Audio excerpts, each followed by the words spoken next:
अवघ्या 24 तासात मोटरसायकल चोरीचा गुन्हा उघडकीस। गुन्हे शाखा युनिट क्रमांक 2 ची उल्लेखनीय कामगिरी। नाशिक शहर व परिसरात मोटरसायकल चोरीच्या गुन्ह्यांना आळा घालण्यासाठी पोलीस आयुक्त संदीप कणिक, पोलीस उपायुक्त गुन्हे शाखा किरण कुमार चव्हाण व सहपोलीस आयुक्त संदीप मिटके यांच्या आदेशानुसार गुन्हे शाखेने विशेष कारवाई सुरू केली आहे।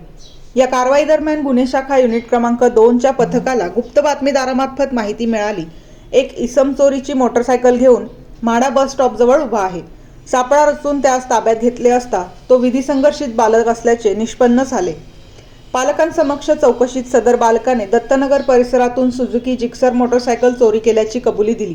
त्यानुसार सुमारे 45,000 रुपये किमतीची मोटरसायकल जप्त करण्यात आली। या प्रकरणी अंबड MIDC पोलीस चौकी येथे दाखल गुन्हा अवघ्या 24 तासात उघडकीस करण्यात आला। गुन्हे शाखा युनिट क्रमांक 2 यांना यश आले आहे।